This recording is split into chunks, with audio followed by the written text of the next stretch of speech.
Well, to be quite frank, day one at Lexington, it's a tough nut to crack, right? You're going to have a lot of horses sell for a ton of money.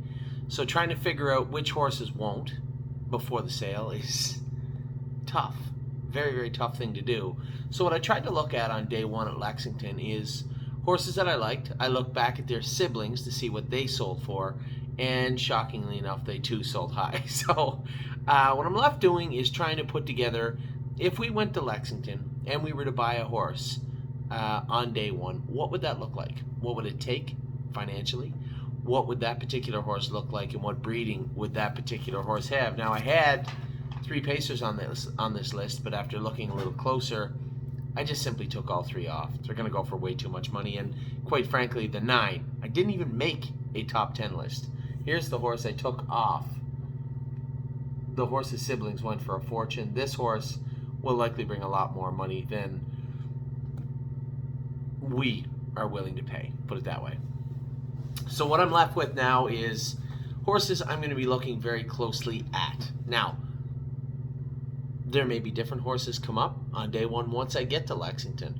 There may be a bigger list on day one once I get to Lexington. There may be a smaller list once I get to Lexington. So I'm going to give you 9 horses. 9 horses, and I'm looking at. Now, the reason I thought this was important, if I did one day per day starting today, you'd have Wednesday would be day 1, Thursday would be day 2, Friday day 3, Saturday day 4, Sunday day 5. By the time I give you guys day 5, I'm already going to have a real good look at the entire sale. At this point, by the time I give you my day 5 list would be very important. It would be quite big also. There's a lot of Ohio, Ontario, and different horses in that mix. So not only would that list be a lot more extensive, but I would have physically looked at the horses by then. So I'm going to start with day 1. Let's just start with day 1. Day 1 on Lexington. Now, Kelly has sent out or is sending out a form, and on that form is every horse in the sale, hip number and name. Now, obviously, there's going to be a number of horses. Scratch them off. We're not looking at them. Whether that be what I'm telling you today and then followed up with when I look at the horses on Saturday or Sunday. But there's a number of horses as well. There's 120 some on 120, I believe, on day 1. Roughly 120 on day 1. And I have 9 on my list. So let's get right into it. First pick for me on day 1, number 27. This is a horse named Graceland. I lied. I lied to you right away. This is a pacer. I took 3 pacers away and I left 1 there. Now, you might say to yourself, for the love of God, Anthony, this is a first foal of a $527,000 Some Beach Somewhere mare. She made $527,000. This is her first foal, a Some Beach Somewhere mare. There's no possible way you'll get this horse. 2 reasons you're right. 1, Diamond Creek, their horses usually sell pretty strong. So I don't think we'll be able to even come close to getting this horse. But the Always Be Mickeys and the betting lines are not looked upon favorably right now, for the most part, from most people. So you get a horse in the sale at an extremely good mare by a sire that might be a little sketchy. The more I talk about this horse, the more I believe my 9 should have probably been 8. But nevertheless, I am going to leave number 27, Graceland, on the list. This is a filly foaled in February. An Always Be Mickey filly out of a Some Beach Somewhere mare. Now, should this horse be on the list? Maybe not. I just looked at the video 2 or 3 times. I really like the filly.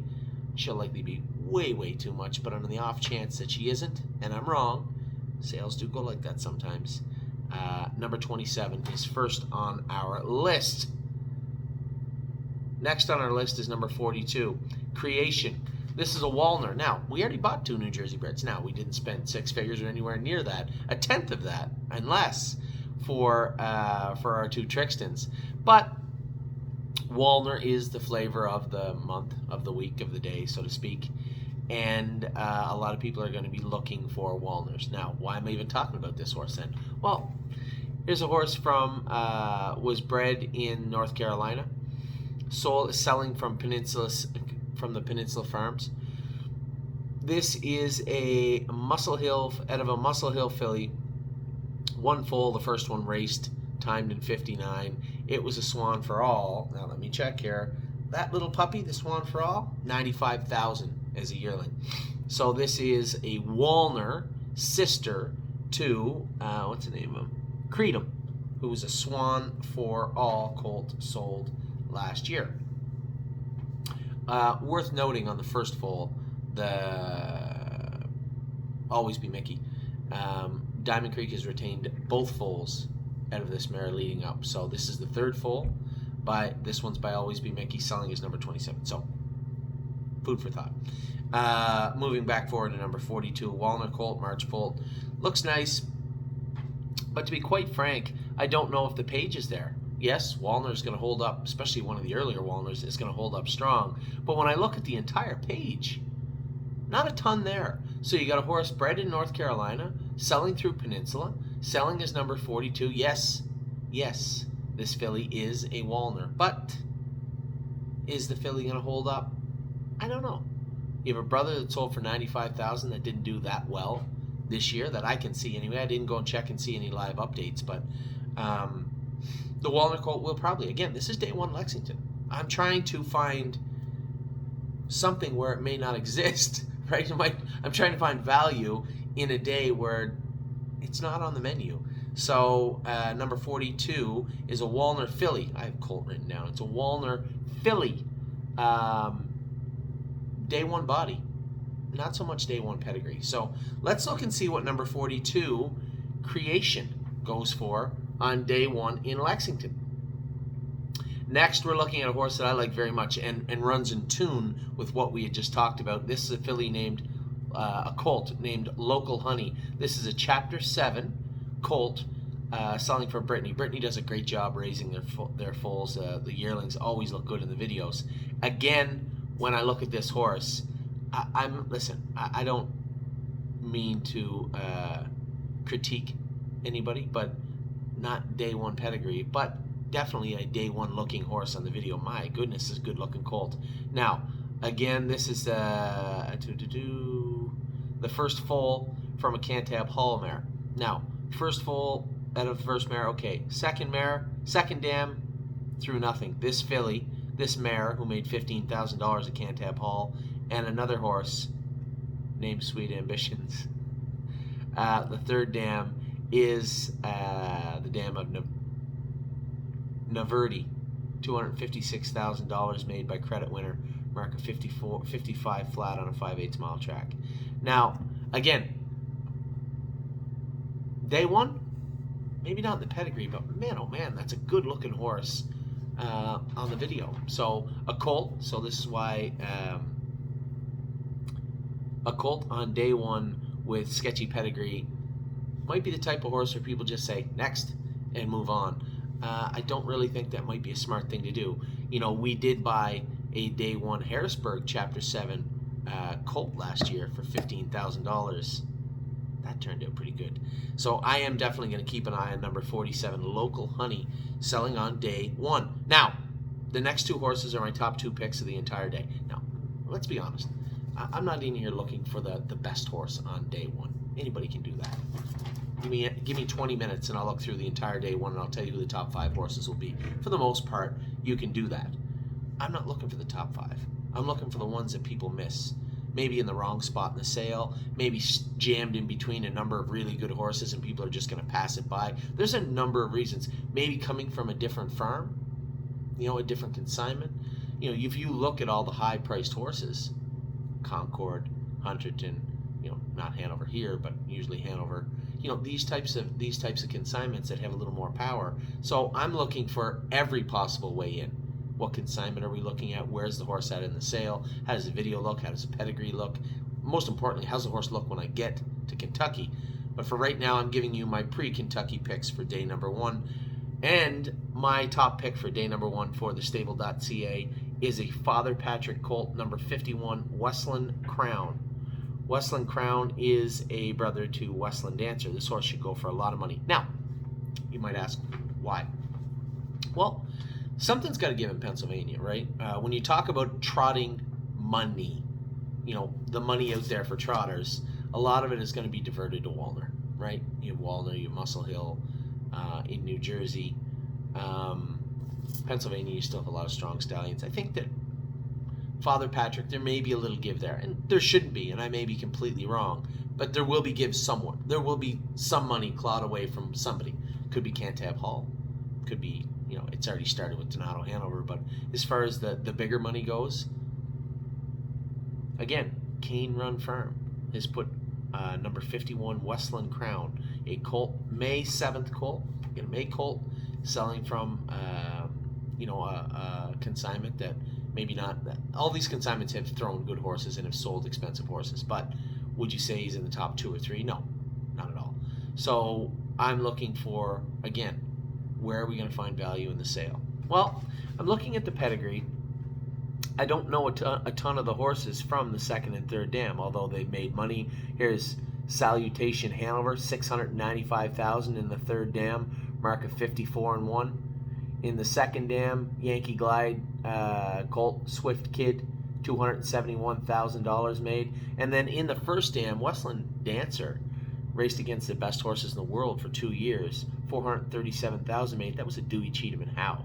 Westland Quest was a man of many missions. I believe Chris Beaver campaigned that horse. Now, also worth noting, this is the first time they've sold a horse out of this mare at public auction. If I'm not mistaken, Paul Simmons owned this family. I could be wrong, but I don't think I am. Westland Dancer, Westland Quest.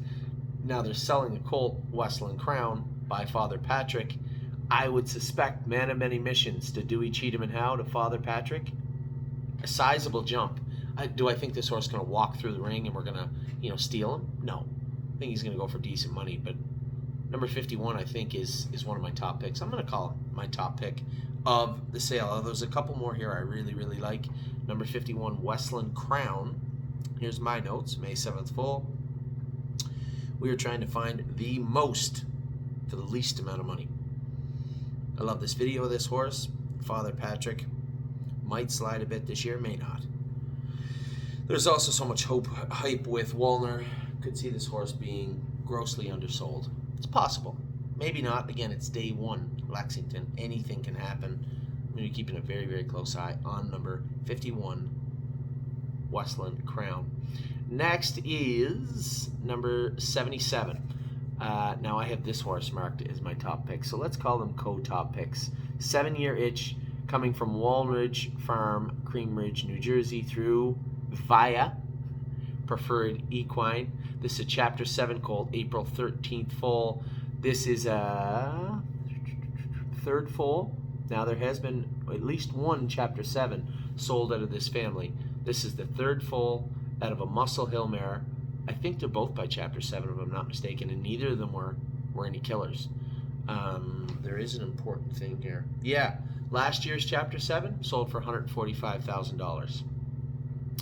That little fella's got 36 made. Took a mark at 55-1 as a 2-year-old, so somebody knows the family. Black Tie Optional is the mare. She made $22,000 a Muscle Hill. The second dam, this is where all the meat's on the bone right here. Second dam is a dam of Martini on the Rocks. Very, very, very good horse.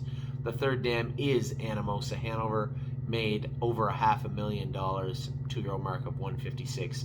Some old blood in here, but at the same time, Martini on the Rocks jumps off the page. I always try and take a look at the other horses. So if you took one horse out of the pedigree, how'd the pedigree look?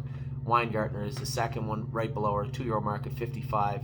$293,000 made as a Donato Hanover. Next one was Be Spontaneous. Didn't look like much, but was exported to Europe. And then Black Tie Optional, who was the mother of 7-year itch, number 77.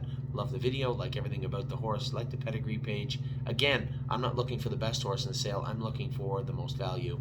Number 77. I would love to have 7-year itch. Not a 7-year itch, but 7-year itch. Number next is number 85, Tantra Blue Chip. I almost took this horse right off the page. You know why? When I look, I said, geez, the mare, this is the 10th foal. Spider Blue Chip's mother. A lot going on this page, but a lot of talent, a lot of money, a lot of speed. And then I said, yeah, 10th foal. Maybe that'll drive people away. Chapter 7, Bay Colt, decent size, not big, not small. And then I looked at the mare, and almost every horse in that, I think if you average it out, it'd be close to $100,000 a yearling. I think. Don't quote me on that, but I'm pretty sure. So looking at, historically speaking, we shouldn't be able to afford Tantra Blue Chip, nowhere near being able to afford Tantra Blue Chip. But as I said, this is a sale. There's a lot of things going on day one. There are some mistakes made on day one, and if this happens to be one of them, I'd like to be there to pick him up. Number 85, Tantra Blue Chip, Chapter 7. Next on my list is two doors down, number 87. Number 87 is another Chapter 7 filly. I apologize, but on day one you have a lot of, you don't have many Ontario breds, right? You don't have many Ohio breds. None. They're all in day 5. Well, the Ohio breds are anyway. I simply looked through the catalog and looked at the horses I liked. It didn't appear or dawn on me till much later that these are all Chapter 7s or Father Patrick's, one pacer in here. It is what it is. These are the best pacers, are the best yearlings, dollar for dollar, I think, that we can afford. And when I'm looking at the horses at the sale, I'm not looking for, geez, I think he could go for 120, it'd be great to get him for 70. If these are $60,000, $70,000 horses, and we can pick one of them up or a couple of them for 30 or 35,000, that would be fantastic. And that does happen even on day one in Lexington. Just have to watch them all. Listen, my job's simple. Watch 120 horses go through the ring on day one. Be ready, know the horses, and watch every single one of them go through on day one, and see what happens. Is there a chance we'll buy one? Probably not. Is there a chance we'll buy 2? Not likely. It would be nice to find one horse, but if it doesn't happen, it doesn't happen. So, number 87. This is another Chapter 7. This is a Chapter 7 filly. She's an April 16th foal. This is a filly that had a really, really nice video. Little lazy looking, but that's okay. She's a big, giant girl. She is, now I raced against her brother, Nez Blanc. Andrew Johnson, I think, drove the horse at the Meadows. I'm almost positive that's the horse. Now, this filly, this mare, Chill Today, Hot Tamale, great name, is a sister like a bat out of hill. This SJ's Caviar horse had 40 wins, made $1 million. Just a really, really nice horse.